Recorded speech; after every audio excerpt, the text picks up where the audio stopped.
परम आदरणीय, परम सम्माननीय, प्रातः पूजनीय, देवतुल्य ब्रह्मनिष्ठ आदरणीय श्री गुरुदेव जी महाराज, आदरणीय विद्युत मंडली, आदरणीय श्रीमती जीतो देवी तथा श्रीमान श्री दर्शन सिंह जी तथा श्रीमान श्री सुरेंद्र सिंह जी, श्रीमान श्री कश्मीर सिंह जी तथा स्पत्निक सदगृहस्थ ठाकुर जी के पावन दरबार में उपस्थित सभी मातृशक्ति देवियों, प्रभु प्रेमियों, आज इस पुण्य मंगलमयी कथा को चलते हुए सहस्त्र दिवस चल रहा है। बड़ी सौभाग्यता की बात है। इति लंघिता मर्यादम तक्षकम सर्थ में हमें राजा प्रेक्षित को ऋषि सिंह का श्राप और राजा प्रेक्षित के द्वारा अनशन व्रत धारण करना, गंगा मैया की शरण लेना और बड़े भाव विभोर होकर के अपने परम सदगुरुदेव महाराज जी के चरणों में बैठ करके कथाओं का गान सुनना। दया रही तो अस्मि दोस्तों अस्मि नाच से प्रश्यतोष्मः, राजा प्रेक्षित का अनशन व्रत धारण करना। एक छत्र पूरे भूमंडल पर राज्य राजा प्रेक्षित का चला। आज भागवत की कथा में उनकी इतनी प्रीति, इतना आगाध स्नेह, बड़े दत्तचित विश्वास के साथ, बड़ी श्रद्धा के साथ, बड़े चौं के साथ, बड़े हर्ष के साथ, बड़े उल्लास के साथ, बड़े भाव विभोर होकर के गंगा तट आनंदवन सुखताल के ऊपर बैठ करके अपने परम सदगुरुदेव जी के मुखारविंद से मुक्ति हेतु कथा सुन रहे हैं। आप हम सब लोग गाँव कोल्लोवाल में सदगृहस्थ के पावन प्रांगण में बैठ करके नारायण की लीलाओं को सुनने का हमें ये पावन मंगलमय अवसर प्राप्त हुआ है। सज्जनों, जब जीव के जन्म जन्मांतर के पुण्य उदय होते हैं तब कहीं जाकर के उनको ठौर ठिकाना मिलता है। वैसे ठौर ठिकाना मिलना बड़ा कठिन है। हर जीव चाहता है मेरा कल्याण हो, मेरी मुक्ति हो, मेरा उद्धार हो, मेरा उद्धार हो, मेरा कल्याण हो। हर जीव चाहता है। प्रिय श्रोताओं, ये सौभाग्यता की बात है। ये देखो महात्मा जी हमारे बीच में जो आए, ये दिल्ली से आए हैं। ये होता है स्नेह, ये होता है आत्मत्व। जब आत्मत्व हो, स्नेह हो, फिर दूरी नहीं देखी जाती, फिर दूरी नहीं देखी जाती। दर्शन जी के ये परम स्नेही हैं और महात्मा जी हैं जिनको आंखों से भी हल्का हल्का कम दिखता है। देखो दिल्ली से यहाँ कथा सुनने के लिए आ गए। आप लोग अपने घर से नहीं निकलते, बड़ी दिक्कत है? लोगों से अपने घर से नहीं निकला जाता, परमात्मा ही निकाले, हम निकलने वाले नहीं हैं। अरे बाबा, ये जो सराय है ना, सराय परमात्मा ने हमें आराम करने के लिए दी है। इसमें है चूहे की तरह बिल में घुसने के लिए नहीं दी हुई है? घर में बैठ के चूहे की तरह कुतर कुतर कुतर कुतर कुछ ना कुछ करते रहो, करते रहो। प्रिय श्रोताओं, हमें घर से निकलने का भी समय होना चाहिए। ये शरीर भी परमात्मा ने हमें अमानत दी है। इसको हम संभाल करके रखते हैं, सीधे रास्ते पर यदि लगाते हैं तो आप अच्छे संभालने वाले हैं, अच्छे किराएदार हैं। यदि आप इसकी संभाल नहीं करते फिर आप लोग अच्छे किराएदार नहीं हैं। क्यों? आपने तो मकान भी बिगाड़ दिया है। कई लोग होते हैं ना जो उल्टा पुल्टा खा पी करके गिरते हैं, मकान को भी चोटें लगाते हैं, अपने को भी चोटें लगती है? शाम के समय कई बार लोगों को देखा हमने, जवान तो अलग बात है, बुढ़े बुढ़े भी धक्के खाते हुए जाते हैं, धक्के खाते हुए जाते हैं। ये किराए का मकान हमें बढ़िया मिला है, इसलिए इसको संभाल करके रखना चाहिए, अच्छी देख रेख करनी चाहिए। नहीं तो परमात्मा कहते हैं जब तो इस शरीर में ढंग से नहीं रह सका फिर तेरे को दूसरा दे देंगे, बदल देंगे, दूसरा दे देंगे। अक्सर आपने देखा होगा शाम के टाइम कई बार जो उल्टा सुल्टा खान पान जिनका होता है, कभी वो कुत्ते की बोली बोलता है, कभी वो शेर की बोली बोलता है, कभी वो गधे की बोली बोलता है, कभी वो चूहे की बोली बोलता है। परमात्मा कहते हैं मैंने आपको इंसान बना के भेजा है, मानव बना करके भेजा है। यदि तो मानव बन करके नहीं रहना चाहता तो हमारे पास जल्दी आ जाओ, पोस्टें बहुत खाली है, फिलअप कर देंगे, उनको भर देंगे। इसलिए व्यक्ति को हमेशा परमात्मा में तल्लीन रहना चाहिए। संत समागम हरि कथा तुलसी दुर्लभ दोए। सजनों, एक भगवान की कथा और दूसरे संतों का दर्शन, इन दोनों को भगवान की कथा सुनने से और संतों का दर्शन करने से मन को शांति मिलती है, हृदय को ठंडक मिलती है।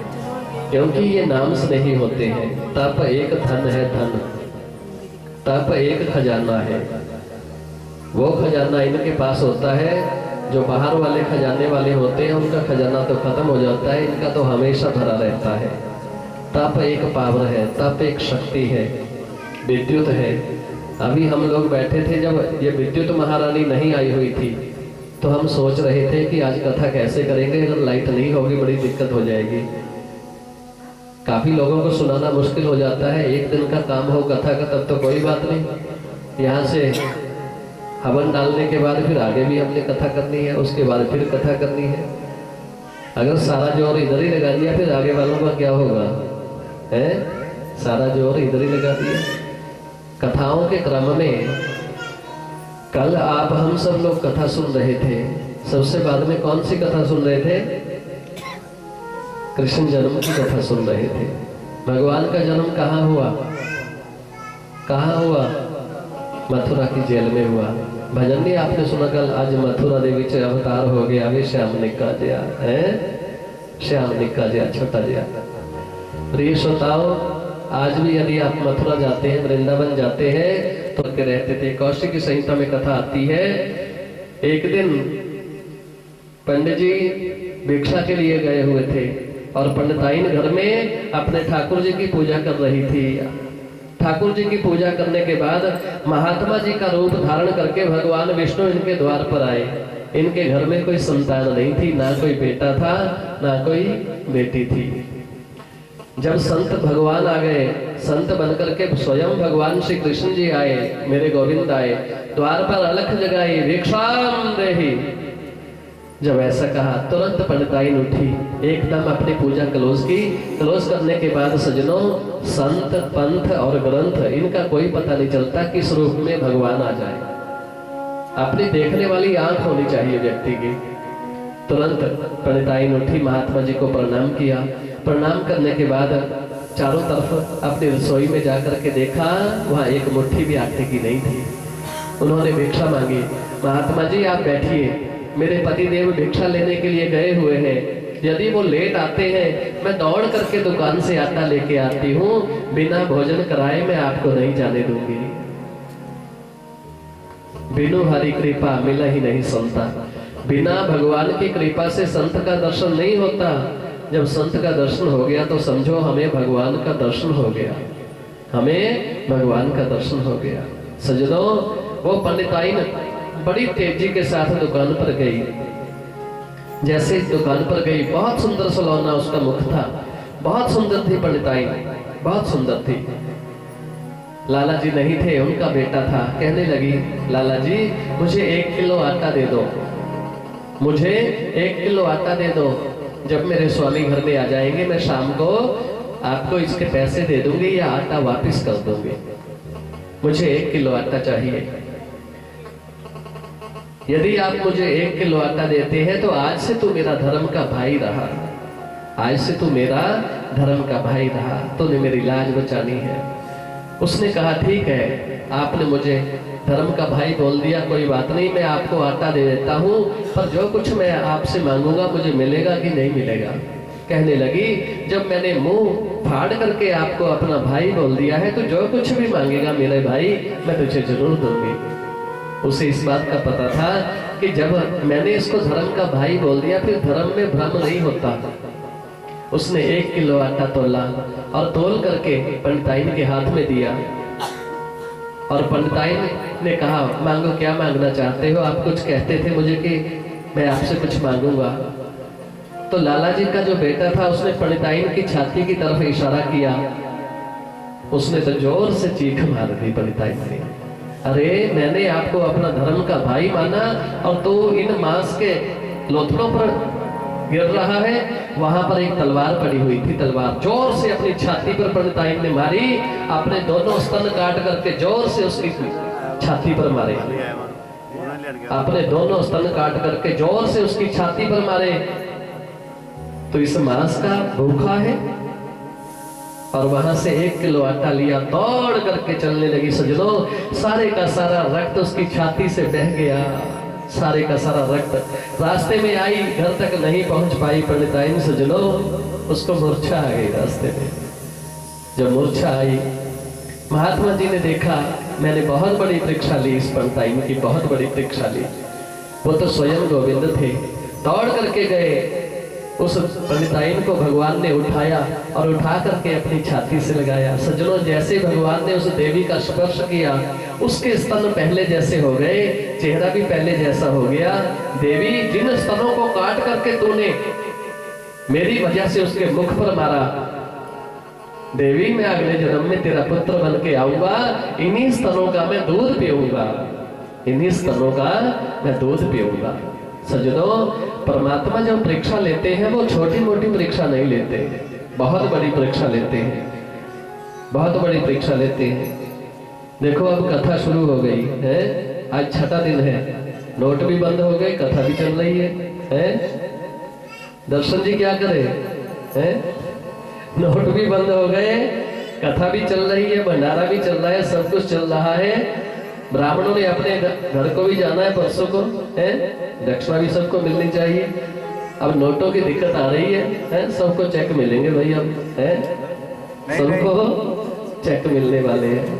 तो ये श्रोताओं, कोई दिक्कत नहीं है, पर ये सारी की सारी व्यवस्था ये भगवान स्वयं पहले करके रखता है। ये व्यवस्था मेरे गोविंद पहले करके रखते हैं। जिस काम को वो करवाता है स्वयं आगे होकर के करवाता है। सजनों, करने वाला भी परमात्मा है, करवाने वाला भी परमात्मा है। सारी व्यवस्था उसने अपने ढंग से की हुई है। एक कॉन्ट्रेस्ट बना के रखा हुआ है परमात्मा ने, ना किसी को ज्यादा ना किसी को कम, ना किसी को इधर ना किसी को इधर। समय ने करवट बदली। सजनों, सूप में अपने बालक को उठा करके वसुदेव जी चलने लगे, पीछे पीछे शेषनाग जी उनकी छत्र छाया करके चलने लगे। मंद मंद वृष्टि हो रही थी, मंद सुगंध समीर चली हुई थी। जो कली कभी न खिली, आज भगवान के आने पर वो कलियां खिल गई। सजनों, परमात्मा का अवतार मथुरा में हो चुका है। बड़े भाव विभोर होकर के मथुरा में अवतार चल रहा है। और अवतार चलने के बाद सजनों, हल्की हल्की बारिश हो रही थी। यमुना महारानी में जल का स्तर बहुत बढ़ गया। क्यों? आज नदियों ने उल्टा बहना शुरू कर दिया। हमेशा तो नीचे को बहती थी, आज ऊपर को बहना शुरू कर दिया। आज जब समुद्र को पता लगा कि यमुना में से मेरे गोविंद निकलने वाले हैं, समुद्र ने भी उल्टी छलांग लगा ली, उल्टा बहना शुरू कर दिया। क्यों? आज मेरे गोविंद यहाँ से निकलने वाले हैं। सजनों, बाहर की दुनिया में सबसे पहले मेरे गोविंद का दर्शन चंद्रमा ने किया। बाहर की दुनिया में सबसे पहले दर्शन चंद्रमा ने किया। फिर यमुना महारानी ने सोचा, जिसको कालिंदी बोलते हैं, जिसको काली बोलते हैं, जिसको श्यामा बोलते हैं, उसने सोचा कि चरण धुलाने का अवसर मुझे प्राप्त होना चाहिए। चलो धुलाने का अवसर मुझे प्राप्त होना चाहिए। ऐसा ना हो मेरे गोविंद कहीं यहाँ से निकल जाए, मुझे श्यामा को छोड़ करके न चले जाए। मैं चरण अवश्य धुलाऊंगी। आकाशवाणी हुई थी कि यमुना महारानी मार्ग देगी। वसुदेव जी ने सूप में डाल करके, टोकरी में डाल करके जैसे ही यमुना जी में पैर रखा, सजनों एकदम पानी का स्तर आया, यहाँ थोड़ी तक आ गया, चिबुक तक आ गया। तुरंत वसुदेव जी